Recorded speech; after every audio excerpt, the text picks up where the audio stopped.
Korupsi di Indonesia ibarat fenomena gunung es, yang tampak di permukaan hanyalah secuil dari kerakusan yang tersembunyi di dalam sistem.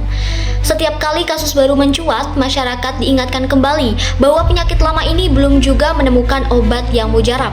Ironisnya, alih-alih menghilang, korupsi justru semakin mengakar kuat. Sejarah mencatat bahwa korupsi di Indonesia sudah eksis sejak masa kolonial.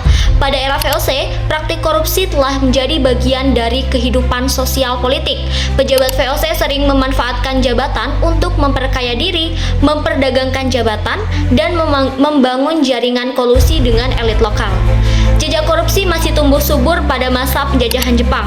Korupsi pemerintahan lokal dilakukan dalam penyalahgunaan distribusi pangan, dalam sistem kerja romusha, serta penyalahgunaan aset dan sumber daya, termasuk penggelapan yang dilakukan pejabat yang bekerja sama dengan pihak Jepang.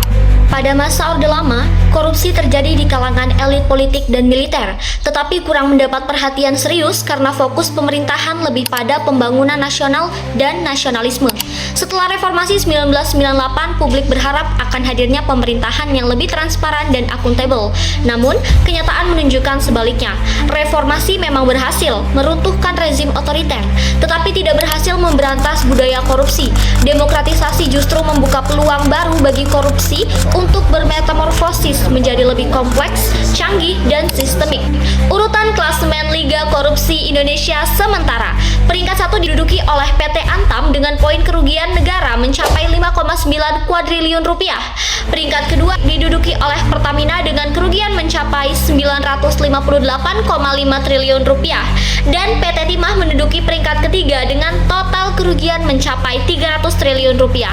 Urutan keempat masih setia diduduki oleh BLBI sejak tahun 1998 dengan total kerugian mencapai 138 triliun rupiah.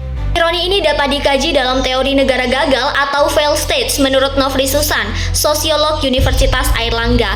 Dalam bukunya, Negara Gagal Mengelola Konflik, Demokrasi dan Tata Kelola Konflik, ia menjelaskan bahwa negara gagal terjadi ketika pemerintah tidak mampu menyelesaikan konflik sosial, politik, dan ekonomi secara efektif.